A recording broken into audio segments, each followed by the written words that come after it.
Cette capsule est destinée aux élèves de première spécialité pour les aider à compléter la fin du chapitre 7, le paragraphe grand 4, c'est-à-dire les pages 5, 6 et 7. Dans le premier paragraphe, nous avons révisé le programme de seconde avec les représentations d'une molécule et la redécouverte des groupes caractéristiques. Dans le deuxième paragraphe, nous avons découvert le principe de la spectroscopie infrarouge. Et dans le troisième paragraphe, nous avons découvert la famille des alcanes et avons appris les premières règles de nomenclature. Pour ceux qui n'avaient pas pu observer en temps réel les animations, je vous rappelle que le principe de la spectroscopie infrarouge est lié à l'absorption de rayonnement infrarouge par les liaisons covalentes des molécules qui peuvent alors se mettre à vibrer. C'est la détection de ces absorptions que mesure l'absorption infrarouge. On partira donc à la recherche de bandes d'absorption correspondant par exemple sur cette animation à une élongation ici symétrique, ici antisymétrique des liaisons OH. Il existe plein d'autres modes de vibration, la bascule, le cisaillement, les rotations hors plan, les torsions. L'allure des spectres infrarouges représente la transmittance en fonction du nombre d'ondes. Plus la transmittance est faible, plus l'absorption est élevée, et donc une faible transmittance, une grande absorption, correspond à la présence de certaines liaisons. Vous avez le rabat à la fin du livre pour vous indiquer les nombres d'ondes caractéristiques des liaisons qui absorbent. L'équivalent de ce tableau n'est pas à connaître, il faut savoir l'utiliser, il sera fourni dans une évaluation. À votre programme, vous avez la liaison OH, en phase gazeuse ou en phase condensée. Vous avez la liaison CH qui est tout le temps présente. Et vous avez la liaison CO double vers 1700-1800 cm-1. Alors, dans ce quatrième paragraphe, la première famille que vous devez être capable d'identifier, de nommer et de reconnaître sur un spectre infrarouge, c'est la famille des alcools. Dans la famille des alcools, vous reconnaissez le groupe OH appelé groupe hydroxyle. Ce groupe hydroxyle va donner la terminaison ol dans le nom de la molécule. Ainsi, un alcool sera nommé comme un alcane en numérotant la chaîne la plus longue, en prenant le bon préfixe et en remplaçant le E terminal du nom de l'alcane par la terminaison OL. Si besoin, le numéro de la position sur la chaîne carbonée du groupement OH devra être précisé juste avant le O de la terminaison OL en mettant 2 tirets. Passons directement aux exemples. Je reviendrai sur la spectroscopie infrarouge juste après. L'hexane 1-ol va correspondre à un squelette carboné préfixe hex de 6 atomes de carbone. 1, 2, 3, 4, 5, 6. Avec, en position 1 de cette chaîne carbonée, donc soit complètement à gauche, soit vous auriez pu le dessiner complètement à droite, car je vous rappelle qu'on peut numéroter de droite à gauche ou de gauche à droite, parce qu'une molécule dans l'espace, ça tourne. En position 1, disais-je, terminaison ol, le groupement hydroxyle OH caractéristique des alcools. Pour l'éthanol, plus simple, préfixe et 2 atomes de carbone. Le groupement hydroxyle qui donne la terminaison ol est donc forcément en bout de chaîne. Il n'y a pas d'ambiguïté sur sa position, mais pas de numéro. Il n'y a qu'une formule pour l'éthanol, CH3CH2OH, qu'on l'écrive de droite à gauche ou de gauche à droite, ça sera la même chose. Un autre exercice complémentaire, c'est de savoir nommer une molécule à partir de sa formule, semi-développée. Donc sur le premier exemple, je vous montre la méthode. Première chose, trouver le groupe caractéristique. Ici, il s'agit du groupe OH, donc on aura une terminaison ol. Puis, trouver la chaîne la plus longue, la chaîne carbonée linéaire qui va permettre de trouver le préfixe de l'alcool. Donc ici, nous avons au choix soit 4 atomes alignés comme ceci, soit 4 atomes alignés comme cela. Moi, j'ai pris l'hypothèse du bas. Pour trouver ensuite la position des ramifications et des groupes caractéristiques, il faut numéroter de droite à gauche ou de gauche à droite et choisir l'hypothèse qui va donner le nombre le plus petit, attention, priorité au groupe caractéristique. Donc ici on préférera mettre le 2 pour le OH et le 3 pour le CH3, plutôt que de numéroter de gauche à droite et de mettre un 2 pour le CH3 et un 3 pour le OH. C'est le groupe caractéristique qui l'emporte pour le numéro le plus petit. Donc ici, on aura en position 2 un groupe OH, donc un 2-ol, sur une chaîne de 4 atomes qui est donc du butane, on aura donc un butane 2-ol, et qui dépasse, qui est ramifié, un groupement méthyle en position 3, qui donne donc le nom 3-méthylbutane 2-ol. Dans l'exemple de droite, que je vous conseille de chercher tout seul avant de voir la solution, vous avez un alcool avec une chaîne carbonée la plus longue constituée de 5 atomes de carbone. Ces 5 atomes de carbone peuvent être numérotés de droite à gauche ou de gauche à droite. Ici, c'est la numérotation de droite à gauche qui donne le numéro le plus petit au carbone qui porte le groupe fonctionnel OH. Donc on aura une terminaison 2-ol sur un pentane, puisqu'il y a 5 atomes de carbone.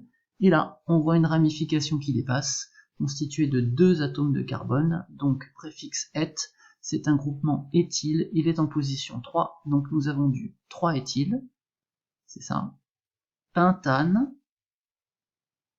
2, ici, ol. 3-éthyle pentane de ol. Alors on reconnaîtra en spectroscopie infrarouge un alcool au fait qu'il contient toujours une bande, souvent large et intense, en phase condensée, c'est-à-dire en phase liquide ou en phase solide, caractéristique de cette fameuse liaison OH du groupe hydroxyle. Ensuite, on trouvera les liaisons CH, j'ai envie de dire un peu comme d'habitude, comme dans toutes les molécules organiques. Dans le cas où l'alcool est en phase gazeuse, ce qui est assez rare, à ce moment-là, la bande OH est plus fine et moins intense qu'en phase liquide ou solide, car, et j'en reviens au chapitre 5, en phase liquide ou en phase solide, il y a présence de liaisons hydrogènes intermoléculaires, les molécules sont proches les unes des autres et interagissent, il y a formation de ponts hydrogènes, et ces ponts hydrogènes ont pour effet d'élargir la bande d'absorption dans le spectre infrarouge. Donc on reconnaîtra facilement les grosses bandes larges aux alentours de 3200-3300 cm-1 comme étant un indice de la présence d'une liaison OH. Deuxième famille à connaître, la famille des aldéhydes. La famille des aldéhydes est caractérisée par la présence d'un groupe carbonyle, une double liaison carbone-oxygène, forcément en bout de chaîne, donc tout à droite ou tout à gauche. La formule générale sera donc R, C double liaison O, H. Cet hydrogène est toujours présent, puisque comme je vous l'ai dit, la fonction carbonyle est en bout de chaîne, et va être un indice en spectroscopie infrarouge. Au niveau du nom, on prend le nom de l'alcane et on remplace le E final par AL, comme aldéhyde. Pour information, le mot aldéhyde provient en fait de l'expression alcool déshydrogéné. Al comme aldéhyde, déshydrogéné, terminaison déhyde. Alors pourquoi alcool déshydrogéné? Une déshydrogénation en chimie, c'est aussi une oxydation. Et en fait, si on en revient à vos connaissances d'oxydoréduction, les aldéhydes, ce sont des molécules d'alcool qui ont subi une oxydation, donc qui ont perdu des électrons. Donc les aldéhydes dérivent des alcools par oxydation.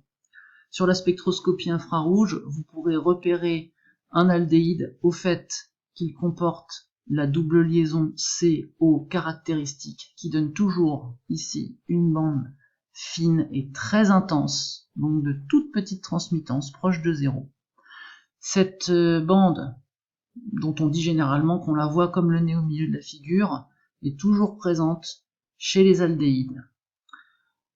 Elle le sera aussi dans la famille d'après, chez les cétones, qui contient le même groupe caractéristique. Alors pour différencier un aldéhyde d'une cétone, eh bien, c'est le petit hydrogène là qui va nous servir d'indice. La liaison C, simple liaison H, du groupe caractéristique, du carbone fonctionnel, ne vibre pas au même nombre d'ondes que les autres CH. Les autres CH, on l'a vu avant, vibrent vers 2900-3000 cm-1. Eh bien, la liaison CH caractéristique des aldéhydes, celle-ci, elle vibre plutôt vers 2700 cm-1. Et quand cette petite bande-là est présente en complément de celle-ci, très intense, on a forcément affaire à une molécule d'aldéhyde. Pour la nomenclature, je vous conseille de vous entraîner. Le méthanal, Met contient un atome de carbone, donc forcément c'est le carbone fonctionnel, et il reste 2 hydrogènes à mettre dessus, CH2O. L'aldéhyde suivant est constitué de 4 atomes de carbone linéaires, donc c'est une chaîne linéaire de butane, sur laquelle on trouve le groupe caractéristique carbonyle, donc terminaison al, et une ramification méthyle en position 3. C'est comme pour les alcools, pour numéroter, c'est le groupe fonctionnel qui l'emporte, qui doit avoir le numéro le plus petit. Donc là, il n'est pas question de mettre 1, 2, 3 et 4. C'est forcément le groupe qui est en position 1. On va jamais l'écrire puisqu'il est forcément toujours en position 1 pour un aldéhyde. Et ici, le méthyle est en position 3, donc du 3-méthylbutanal. Pour l'exemple suivant, on a une chaîne carbonée de 6 atomes de carbone. C'est donc un hexane avec en position 1 l'aldéhyde hexanal. On ne met pas le numéro puisque l'aldéhyde est forcément en position 1, il est en bout de chaîne. Et sur le carbone numéro 3, vous obtenez une ramification constituée de 2 atomes de carbone, c'est l'éthyle. Donc ici, c'est du 3-éthyle hexanal. Pour les cétones, c'est la même chose que pour les aldéhydes. Les cétones sont issus de l'oxydation d'alcool, mais cette fois, on obtient le groupe carbonyle dans la chaîne, au milieu de la chaîne. Donc dans la formule générale, vous avez un groupement R, donc une chaîne carbonée qui part à gauche, et un groupement R', donc une autre chaîne carbonée qui part à droite. Il n'y a pas de proton ici, il n'y a pas d'hydrogène, il n'y a pas de liaison CH aldéhydique. Au niveau du nom, on prendra celui de l'alcane, et on y rajoutera avec un éventuel numéro, noté ici petit n pour indiquer la position du groupe sur la chaîne, on mettra la terminaison ON.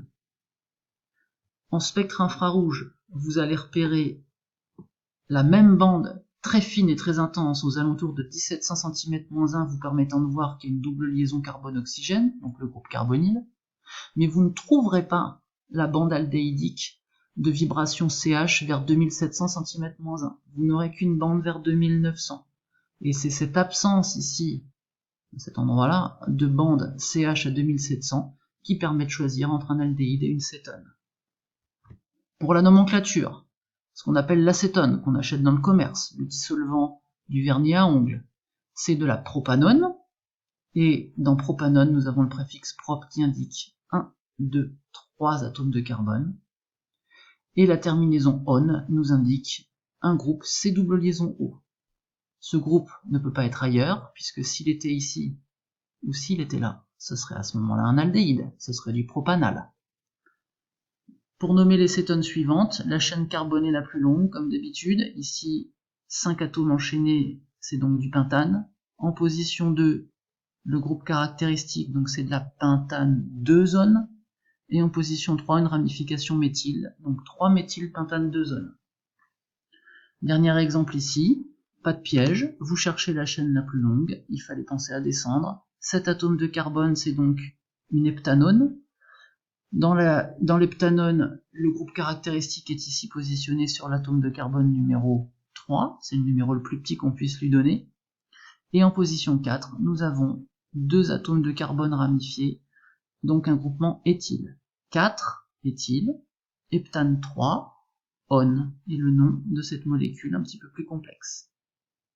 Pour les acides carboxyliques, le groupe caractéristique est le groupe carboxyle, C double liaison OH.